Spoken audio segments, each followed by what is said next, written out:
बिस्मिल्लाहिर्रहमानिर्रहीम। अस्सलाम वालेकुम डियर स्टूडेंट्स, हमने चैप्टर 5 को स्टार्ट किया हुआ है और इसमें आज जो हमारा नॉलेज है 5.8 है और इसमें इक्विलिब्रियम को स्टडी करना है। और जो एसएलओ हमने डिस्कस करना है वह एसएलओ क्या है? Describe and identify states of equilibrium. Equilibrium की स्टेट्स को हमने आइडेंटिफाई करना है और उसको बयान भी करना है, पहचानना भी है, ठीक है, उनकी शनाख्त भी करना है, उनको बयान भी करना है। लेकिन इसकी थोड़ी वजाहत भी आगे लिखी हुई है। इसमें क्या क्या चीजें हम डिस्कस करेंगे? This includes the types, equilibrium की टाइप्स को डिस्कस करेंगे इसके अंदर। इसके अलावा कंडीशंस ऑफ इक्विलिब्रियम, इक्विलिब्रियम की कंडीशन देखेंगे। और थर्ड वन चीज जो डिस्कस करेंगे वो है states of equilibrium, states of equilibrium and identifying examples from daily life. Daily life में जो एग्जाम्पल्स हैं उनको हम देखेंगे साथ। तो डियर स्टूडेंट्स, आइए स्टार्ट करते हैं। सबसे पहले तो डियर स्टूडेंट्स आपको पता होना चाहिए कि इक्विलिब्रियम क्या चीज होती है। कभी सुना है इक्विलिब्रियम के बारे में बेटा? क्या होती है इक्विलिब्रियम? इक्विलिब्रियम हम डिफाइन करते हैं बेटा। इक्विलिब्रियम ये कहते हैं कि अगर कोई भी ऑब्जेक्ट रेस्ट पे है या फिर यूनिफॉर्म वेलोसिटी के साथ मूव कर रहे हैं, क्या कर रहे हैं? यूनिफॉर्म वेलोसिटी के साथ मूव कर रहे हैं या रेस्ट पे है, तो हम कहते हैं ऑब्जेक्ट इक्विलिब्रियम में है। ऑब्जेक्ट किस में है? इक्विलिब्रियम में है। जैसे कि यहां पे देखो, ये एक बुक जो है वो टेबल पे पड़ी हुई है और ये रेस्ट पे है, तो इसलिए ये किस में है? ये इक्विलिब्रियम में है। ऐसे ही एक कार जो है वो एक ही वेलोसिटी के साथ मूव कर रही है, एक ही वेलोसिटी के साथ मूव कर रही है, यूनिफॉर्म वेलोसिटी के साथ मूव कर रही है, इसलिए ये भी किस में है? इक्विलिब्रियम में है। तो जो चीज भी रेस्ट पे होगी या यूनिफॉर्म वेलोसिटी के साथ मूव कर रही होगी उसे आप किस में लोगे? उसको आप इक्विलिब्रियम में कंसिडर करोगे। तो ये आपने इक्विलिब्रियम की डेफिनेशन को अंडरस्टैंड किया और इसकी एग्जांपल्स भी आपने जो डेली लाइफ में है उसको देखा। अच्छा, जब कोई ऑब्जेक्ट रेस्ट पे होता है या यूनिफॉर्म वेलोसिटी के साथ मूव करता है तो बताओ उस वक्त उसका एक्सेलरेशन क्या होगा? हाँ जी, अगर कोई ऑब्जेक्ट रेस्ट पे हो या यूनिफॉर्म वेलोसिटी के साथ मूव करे तो ऐसे केस में वहां पे चेंज इन वेलोसिटी नहीं आती और एक्सेलरेशन जो होता है वो हमारे पास change in velocity over time है, ऐसे ही है। और चूंकि चेंज इन वेलोसिटी अगर जीरो होगी तो एक्सेलरेशन भी हमारे पास क्या बनेगा? जीरो। तो इक्विलिब्रियम की स्टेट में, इक्विलिब्रियम की स्टेट में एक्सेलरेशन की वैल्यू क्या होती है? जीरो होती है। तो इन शॉर्ट आप ये कह सकते हो जिस ऑब्जेक्ट के अंदर एक्सेलरेशन जीरो होगा वो ऑब्जेक्ट किस में होगा? इक्विलिब्रियम में होगा। वो ऑब्जेक्ट किस में होगा? इक्विलिब्रियम में होगा। अच्छा, अब एक और बात आपसे डिस्कस करना चाहूंगा। मुझे बताएं, आपने न्यूटन सेकेंड लॉ पढ़ा है, F is equal to m a, पढ़ा है नहीं आपने? Newton second law. और इसमें हमारे पास जो F होती है वो नेट फोर्स होती है। कौन सी फोर्स होती है? जब किसी ऑब्जेक्ट के ऊपर नेट फोर्स लगेगी तो उसके अंदर एक्सेलरेशन प्रोड्यूस होगा। नेट फोर्स क्या होती है बताओ जरा? नेट फोर्स क्या होती है? तमाम फोर्सेस का सम, वेक्टर सम। जितनी भी फोर्सेस एक बॉडी पे लग रही हैं उन सब का जो वेक्टर सम है उसे आप क्या कहते हो? नेट फोर्स या रिजल्टेंट फोर्स कहते हो। ये समझो, रिजल्टेंट फोर्स का ही दूसरा नाम है। किसका नाम है बेटा? रिजल्टेंट फोर्स का ही दूसरा नाम है। तो अगर किसी ऑब्जेक्ट के ऊपर मुझे बताओ नेट फोर्स लगेगी तो उसमें एक्सेलरेशन होगा, और अगर नेट फोर्स जीरो होगी तो एक्सेलरेशन भी जीरो होगा। तो इन शॉर्ट एक दूसरे अल्फाज में आप ये भी कह सकते हो कि अगर किसी ऑब्जेक्ट के ऊपर नेट फोर्स जीरो हो जाए तो वो किस में आ जाएगा? इक्विलिब्रियम में आ जाएगा। किस में आ जाएगा? इक्विलिब्रियम में। इक्विलिब्रियम को तीन तरीकों से आपने डिफाइन कर दिया। पहला तरीका क्या था? अगर कोई ऑब्जेक्ट रेस्ट पे है या यूनिफॉर्म वेलोसिटी के साथ मूव कर रहे हैं तो आप कहोगे ऑब्जेक्ट किस में है? इक्विलिब्रियम में है। दूसरा तरीका, अगर किसी ऑब्जेक्ट के अंदर एक्सेलरेशन जीरो है तो वो ऑब्जेक्ट किस में? इक्विलिब्रियम में है। तीसरा तरीका, अगर किसी ऑब्जेक्ट के ऊपर नेट फोर्स को जीरो कर दिया जाए तो वो भी यहां पे किस में आ गई, इक्विलिब्रियम में आ गई। खैर ये आपने मेन तो ये दो बातें याद रखनी, रेस्ट या यूनिफॉर्म वेलोसिटी वाली बात, और दूसरा एक्सेलरेशन जीरो।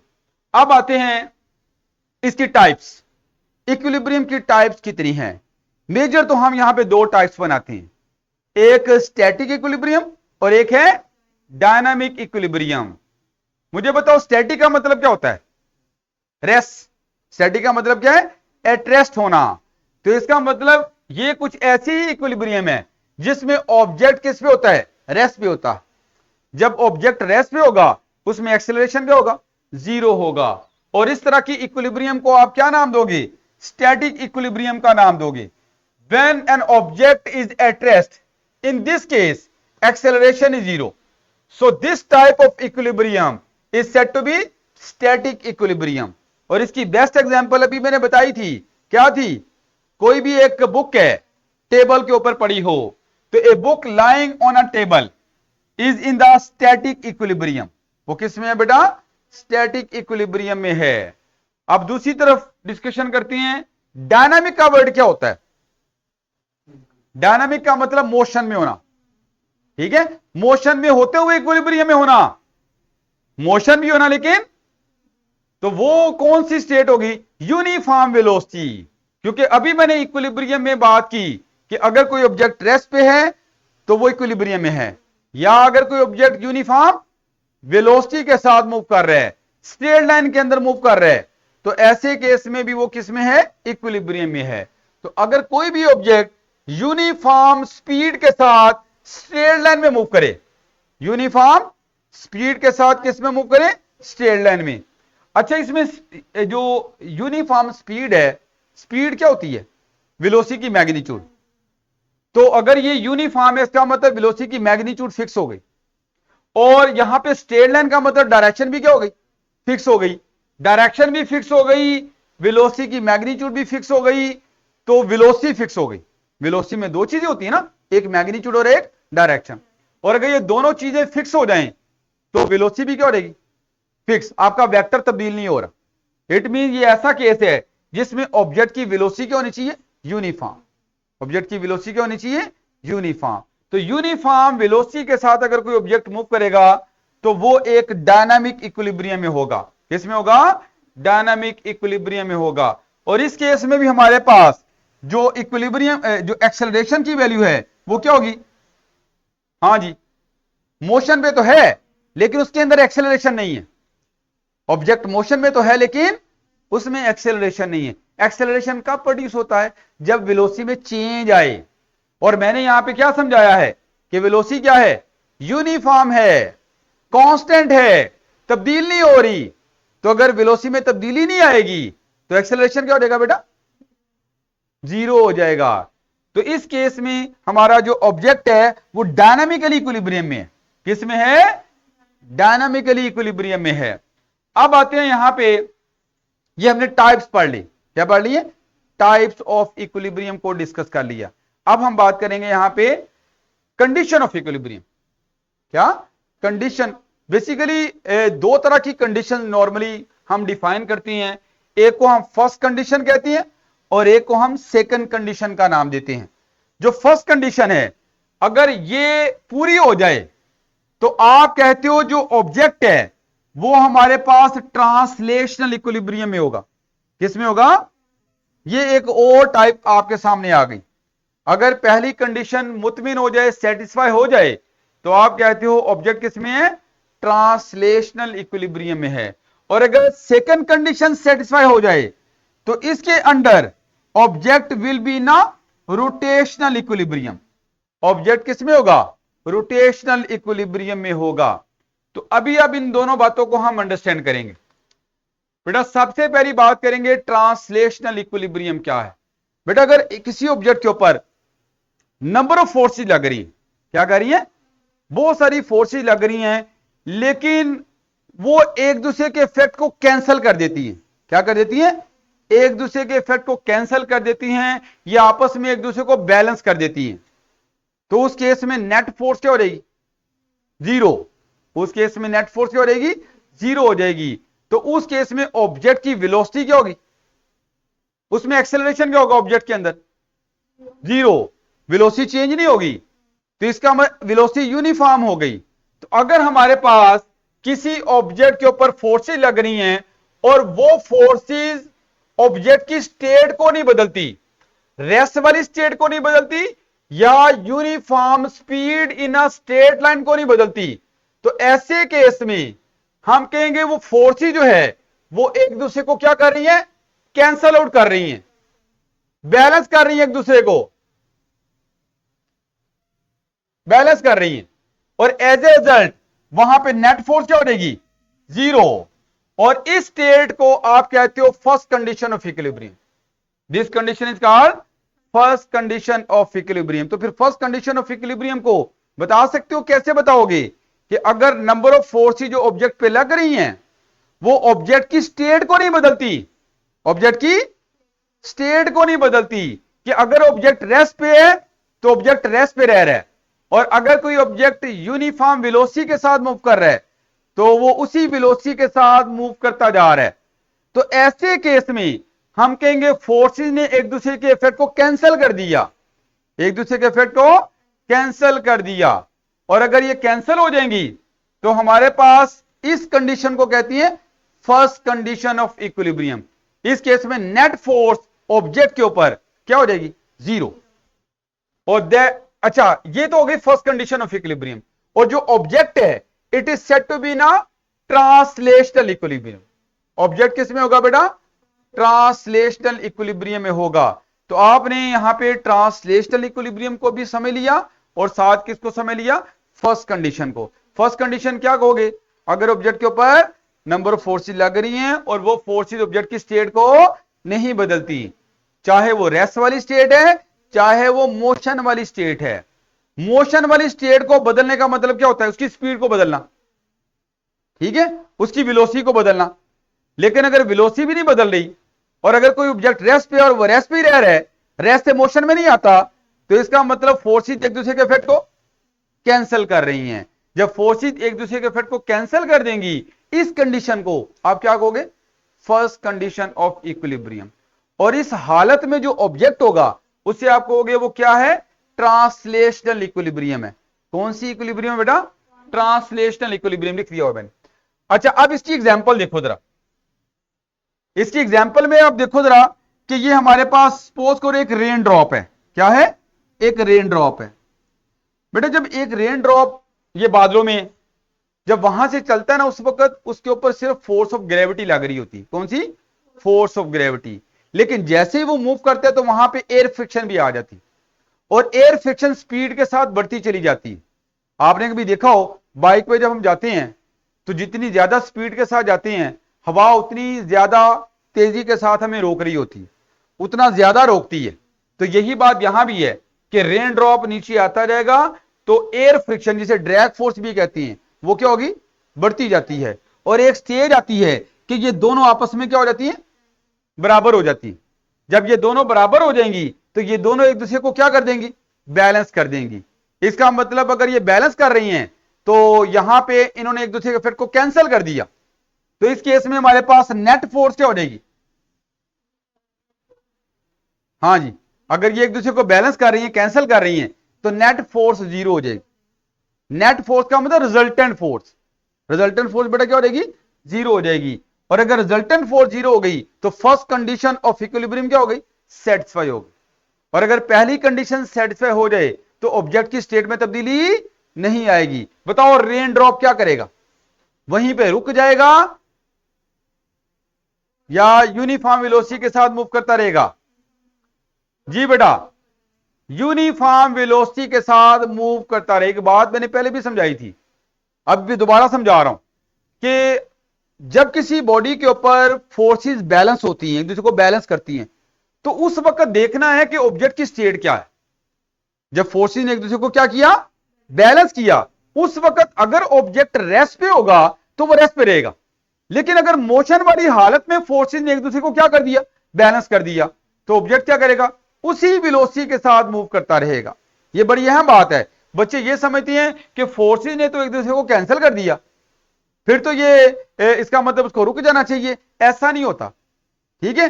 दो स्टेट्स होती हैं यहां पे, या तो उस केस में ऑब्जेक्ट रेस्ट पे होगा या यूनिफॉर्म वेलोसिटी के साथ मूव कर रहा होगा, जब फोर्सेज एक दूसरे को बैलेंस कर देती हैं, एक दूसरे के इफेक्ट को कैंसिल कर देती। बताओ यहां पे ये बैलेंस कर रही, यहां पे बैलेंस कर रही, किस फिगर के अंदर, इस फिगर में या इस फिगर में?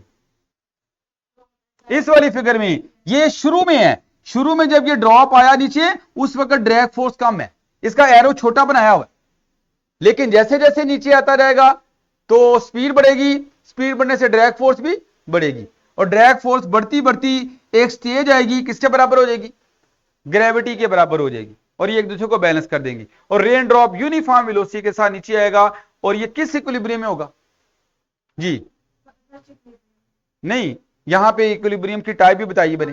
ट्रांसलेशनल इक्विलिब्रियम होगी। कौन सी? ट्रांसलेशनल इक्विलिब्रियम होगी। इधर जरा बताओ, ये एक ब्लॉक पड़ा हुआ है एक सरफेस के ऊपर, इस पे एक तो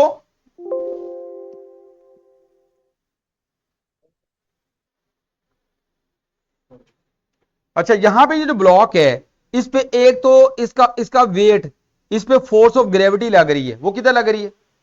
नीचे की तरफ। और दूसरा इस सरफेस ने इसके ऊपर नॉर्मल फोर्स लगाई है भी। वैसे तो ये ब्लॉक भी नॉर्मल फोर्स लगा रहा है नीचे, लेकिन वो किसके ऊपर लग रही है? वो तो टेबल पे लग रही है, सरफेस पे लग रही है। हमने तो इस ब्लॉक के ऊपर देखना है कितनी फोर्सेज लग रही है। इस ब्लॉक में दो फोर्सेज हैं, एक अर्थ की वजह से और एक इस सरफेस की वजह से नॉर्मल फोर्स। ये दोनों फोर्सेज मैग्नीट्यूड में सेम है, डायरेक्शन में ऑपोजिट है। इसका मतलब ये एक दूसरे के इफेक्ट को क्या कर देंगी? कैंसिल कर देंगी। और इस कैंसिलेशन स्टेट में ये ब्लॉक रेस्ट पे था, इसलिए किस में रहेगा? रेस्ट पे ही रहेगा। तो दो बातें हैं, जब फोर्सेज कैंसिल कर रही हैं उस वक्त स्टेट देखो कौन सी स्टेट है, मोशन की हालत में कैंसिल किया है या रेस्ट की हालत में कैंसिल किया है। अगर रेस्ट की हालत में कैंसिल किया है तो वो ऑब्जेक्ट रेस्ट पे रहेगा, और अगर मोशन की हालत में कैंसिल किया है तो ऑब्जेक्ट यूनिफॉर्म वेलोसिटी के साथ मूव करता रहेगा, जैसे कि यहां पे है। ठीक है, ये भी ट्रांसलेशनल इक्विलिब्रियम है, ये भी ट्रांसलेशनल इक्विलिब्रियम है। इसमें भी फर्स्ट कंडीशन सेटिस्फाई हो रही है, फोर्सेज ने एक दूसरे के इफेक्ट को कैंसिल कर दिया।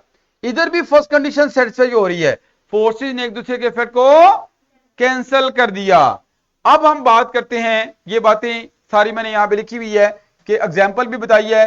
Rain drop falls at a constant velocity achieves translational equilibrium, ठीक है, through the equilibrium of gravitational pull और एयर रेजिस्टेंस। दो फोर्सेज की लड़ाई के रिजल्ट में वो इक्विलिब्रियम में आ रहा है, एक एयर रेजिस्टेंस जिसे ड्रैग फोर्स कह रहे हो, और दूसरा अर्थ का ग्रेविटेशनल पुल। अब आते हैं यहां पे रोटेशनल इक्विलिब्रियम क्या है। बेटा इसमें अगर आपके पास कोई ऑब्जेक्ट है, अगर किसी ऑब्जेक्ट के ऊपर फोर्सेज लग रही, क्या लग रही है? फोर्सेज लग रही हैं, और वो फोर्सेज क्या करती हैं? ऑब्जेक्ट को या तो रोटेट नहीं होने देती, क्या नहीं होने देती? रोटेट नहीं होने देती, या फिर ऑब्जेक्ट अगर रोटेट कर रहा है तो उसकी रोटेशनल स्टेट को बदलने नहीं देती। अगर फोर्सेज ऑब्जेक्ट पे लग रही हैं और फोर्सेज क्या करती हैं? या तो ऑब्जेक्ट को क्या करती हैं? रोटेट ही नहीं करवाती, इस तरह से एक्ट कर रही हैं कि वो ऑब्जेक्ट को रोटेट ही नहीं होने देती। या फिर दूसरी कंडीशन क्या है कि अगर वो रोटेट कर रहा है तो उसकी रोटेशनल स्पीड को तब्दील नहीं करती। जैसे फैन है, मुझे बताओ फैन को जब स्विच ऑन करते हो तो शुरू में क्या होता है? वो रुका होता है, आहिस्ता से उसकी स्पीड, इसका मतलब उसकी रोटेशनल स्पीड क्या हो रही है? चेंज हो रही। और कुछ देर के बाद फैन क्या होता है? एक फिक्स स्पीड के साथ रोटेट करता है, एक फिक्स स्पीड के साथ, उसके बाद उसकी स्पीड में तब्दीली नहीं आती। तो यहां भी यही बात है कि या तो ऑब्जेक्ट रेस्ट पे रहेगा, रोटेट ही नहीं करेगा, या फिर एक फिक्स स्पीड के साथ रोटेट करेगा। अगर फोर्सेस ऐसे लगे कि ऑब्जेक्ट या तो रेस्ट पे रहे या फिर एक कांस्टेंट स्पीड के साथ रोटेट करे, तो इस केस में जो इक्विलिब्रियम होगी उसे क्या कहोगे? रोटेशनल इक्विलिब्रियम कहोगे। और जो फोर्सेज हैं जिन्होंने ऐसा इस कंडीशन में इसको लेके आई, उस कंडीशन को क्या नाम दोगे? Second condition of equilibrium.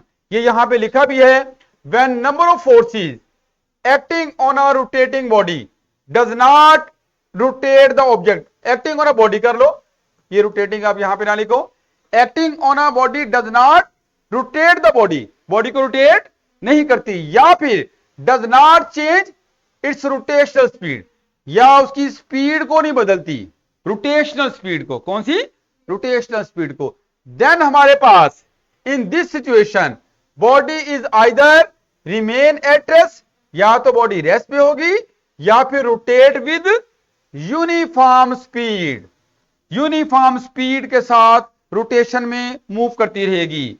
तो this condition is called second condition of equilibrium. इसे क्या कहते हैं, सेकंड कंडीशन ऑफ इक्विलिब्रियम कहते हैं। और इस टाइप की इक्विलिब्रियम को क्या नाम देंगे, रोटेशनल इक्विलिब्रियम। जैसे जरा देखो, अगर ये फैन यूनिफॉर्म स्पीड के साथ घूमता जा रहा है, इसकी स्पीड में तब्दीली नहीं आती, जब आपने बटन ऑन किया, बताओ उस वक्त ये इक्विलिब्रियम में होगा? जब आपने बंद था, आपने बटन को स्विच ऑन किया, उस वक्त ये इक्विलिब्रियम में नहीं है, उस वक्त ये रोटेशनल इक्विलिब्रियम में नहीं है। क्यों? क्योंकि इसकी स्पीड चेंज हो रही है, और कुछ देर के बाद जब एक फिक्स स्पीड के साथ ये घूमता है, तो उस वक्त क्या होगा, ये किस में आ जाएगा, रोटेशनल इक्विलिब्रियम में आ जाएगा। तो रोटेशनल इक्विलिब्रियम के लिए कंडीशन है कि या तो ऑब्जेक्ट रेस्ट पे हो, या फिर यूनिफॉर्म स्पीड के साथ घूम रहा हो, यूनिफॉर्म स्पीड के साथ घूम रहा। इस तरह की इक्विलिब्रियम को रोटेशनल इक्विलिब्रियम कहते हैं। और जो फोर्सेस का इफेक्ट है, इस कंडीशन को क्या नाम देते हो, सेकंड कंडीशन ऑफ इक्विलिब्रियम का नाम। जैसे ये देखो, अगर शीशा के ऊपर आपको पता है कि इसका जो वेट है, इसको नीचे लाना चाह रहा है, इस शीशा को, ठीक है, और इधर से इसका भी जो वेट है वो क्या करेगा, इसको नीचे लाना चाह रहा है। दोनों, ये इसको ऐसे घुमाना चाह रहा है, इसका वेट, और इसका वेट इस डायरेक्शन में घुमाना चाह रहा है। लेकिन अगर ये ऐसे हो जाए कि इसका, इसके वेट का इफेक्ट और इसके वेट का इफेक्ट एक दूसरे को क्या कर दें, कैंसिल कर दें, तो ये शीशा क्या हो जाएगा, बैलेंस हो जाएगा।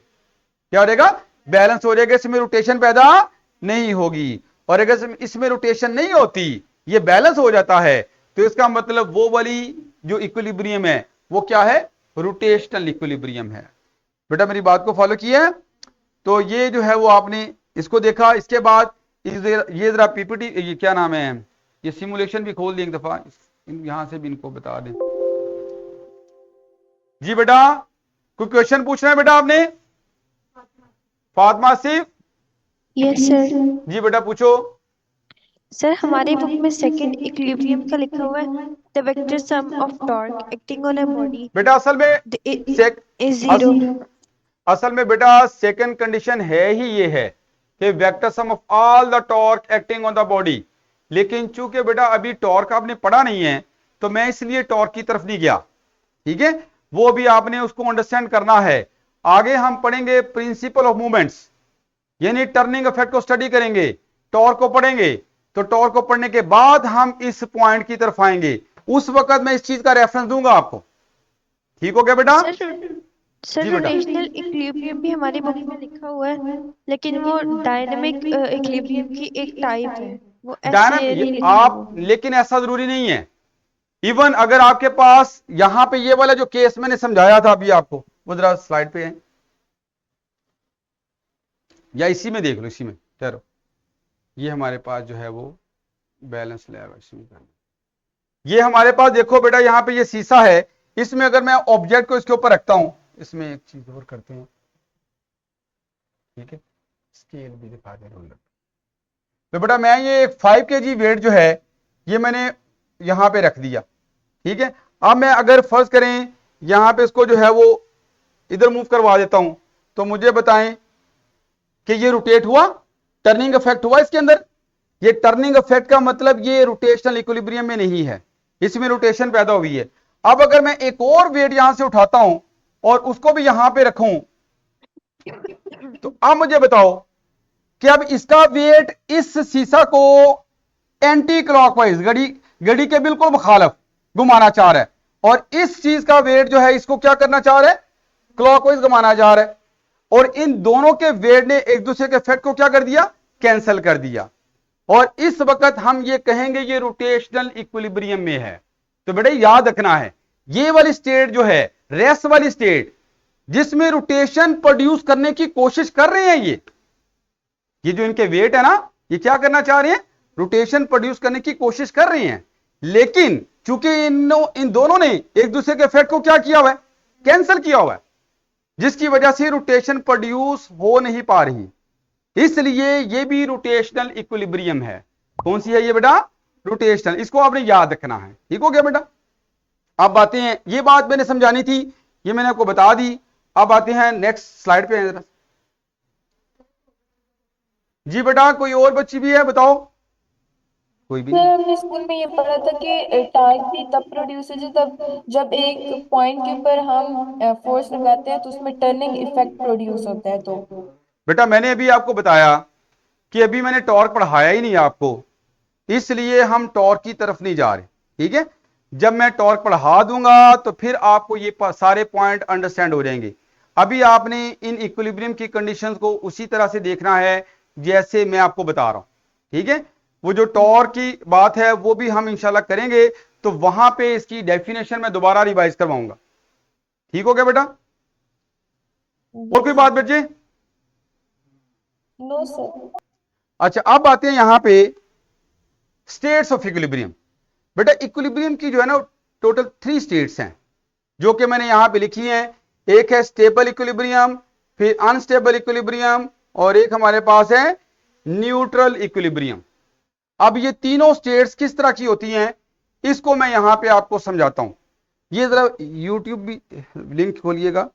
अभी ये मैंने एक लिंक यहां पे लिखा बताना चाह रहा हूं। यहां पे सबसे पहले हम स्टेबल इक्विलिब्रियम को अंडरस्टैंड करते हैं। स्टेबल इक्विलिब्रियम क्या होती है बेटा? अगर हमारे पास सपोज करें एक पेंसिल है, ठीक है, ये पेंसिल जो है वो हॉरिजेंटली इसको रखा हुआ है, लटाया हुआ है, क्लियर हो गया। अब मैं क्या करता हूं कि अगर इसको यहां से एक एंड से उठाता हूं, इसका मतलब मैं इसको डिस्प्लेस कर रहा हूं, ऐसे ले आता हूं यहां पे।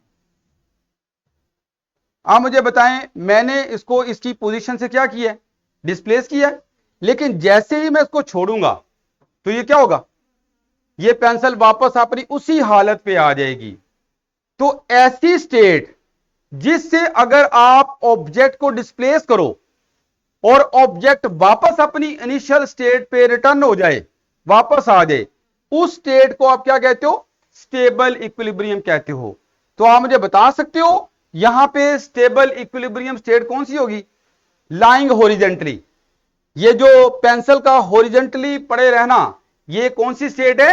ये स्टेबल इक्विलिब्रियम है। यहां से मैंने इसको डिस्प्लेस किया और डिस्प्लेस करके जैसे ही छोड़ा तो ये वापस अपनी इनिशियल स्टेट पे आ गई। अच्छा, इसको आप कहते हो स्टेबल इक्विलिब्रियम। और ये लिखी भी यहां पे देख लो, an object is said to be in a stable equilibrium if when displaced slightly from its equilibrium position it returns to its initial position। ठीक है, the object will resist, object रुकावट पेश करता है, any displacement away from this equilibrium position। ये वाली जो equilibrium position थी, इस ऑब्जेक्ट ने क्या किया, एक रुकावट पेश की, इसने कोशिश की कि अपनी उस स्टेट को चेंज ना होने दे, वापस अपनी असल हालत में आ गया। इस स्टेट को आप स्टेबल इक्विलिब्रियम का नाम देते हो। यहां पे बॉल को भी देखो, अगर मैं इस बॉल को इसकी जगह से डिस्प्लेस करता हूं और डिस्प्लेस करके यहां पे ले आता हूं, जैसे इसको छोड़ूंगा तो क्या होगा, बॉल वापस अपनी उसी हालत पे आ जाएगा। इसका मतलब ये भी स्टेट कौन सी है? हाँ जी, स्टेबल इक्विलिब्रियम है, ये भी स्टेबल इक्विलिब्रियम है। अच्छा इधर भी आप देखो, अगर बॉल यहां पे पड़ा हुआ था तो ये इक्विलिब्रियम में था, लेकिन मैं अगर इसको डिस्प्लेस करके एक हाइट पे ले आता हूं तो क्या होगा, वापस बॉल उसी हालत में आ जाएगा। तो ये वाली स्टेट भी स्टेबल इक्विलिब्रियम स्टेट है। अब आते हैं यहां पे नेक्स्ट पॉइंट की तरफ, अनस्टेबल इक्विलिब्रियम। बेटा अगर हमारे पास सपोज करो ये पेंसिल मैंने ऐसे वर्टिकली इसको स्टैंड किया हुआ है, ऐसे रखा हुआ है। अब आप मुझे बताओ कि इस वक्त ये रेस्ट पे है, बताओ बेटा, तो ये कौन सी स्टेट है? इक्विलिब्रियम स्टेट है। वो ये वाली जो स्टेट थी, यहां भी ये पेंसिल क्या थी, रेस्ट पे थी, ये भी क्या थी, इक्विलिब्रियम स्टेट है, लेकिन ये वाली स्टेट स्टेबल इक्विलिब्रियम स्टेट है।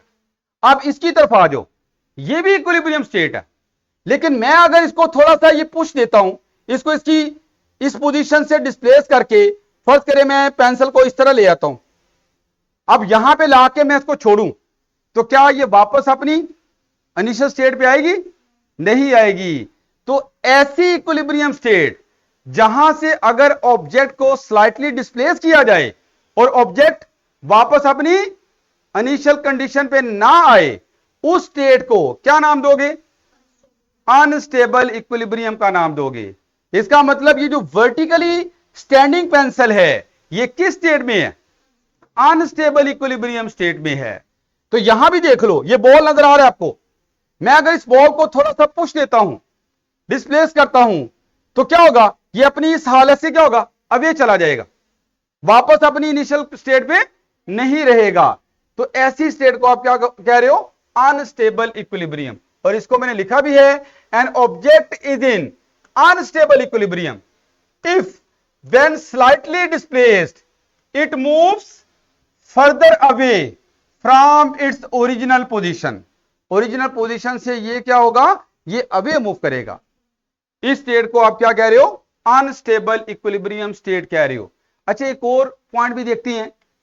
हमारे पास ये एक स्फीयर है, ठीक है, मैं इसको अगर थोड़ा डिस्प्लेस करता हूं, तो मैं जितना भी डिस्प्लेस करूंगा, जहां पे मैं इस पे फोर्स लगाना छोड़ दूंगा, इसको डिस्प्लेस करना छोड़ दूंगा, ये स्फीयर क्या होगा?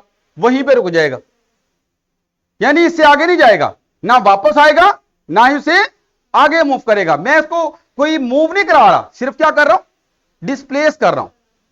क्या डिस्प्लेस करना और चीज है, मूव करवाना और चीज है। मैंने इसको पकड़ के ऐसे डिस्प्लेस करता जा रहा हूं, और डिस्प्लेस करके यहां पे मैंने छोड़ दिया, तो ये बॉल जो है, ये स्फीयर अपनी जगह से नहीं हिलेगा, ना आगे जाएगा, ना ही वापस आएगा। तो ऐसी स्टेट को क्या कहते हैं?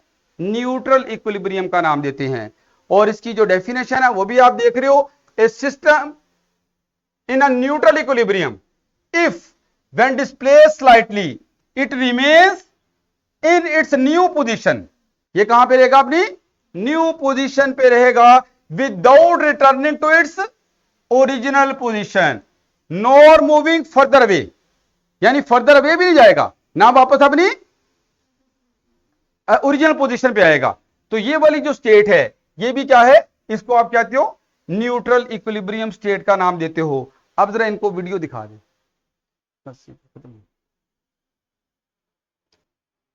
जी बेटा, ये आज जो है वो आपने ये सारी बातों को अंडरस्टैंड कर लिया। स्टेबल इक्विलिब्रियम क्या है, न्यूट्रल इक्विलिब्रियम क्या है, और अनस्टेबल इक्विलिब्रियम क्या चीज है। इसके अलावा आपने इक्विलिब्रियम की टाइप्स को भी अंडरस्टैंड कर लिया, उसकी कंडीशंस को भी देख लिया। ठीक है, जो बात बेटा फातिमा ने की थी वो टॉर्क के हवाले से, उसको भी हम इंशाल्लाह नेक्स्ट जो चैप्टर हमारा है उसको कवर करने के बाद डिस्कस करेंगे। तो ये था हमारा आज का lecture. Thank you very much.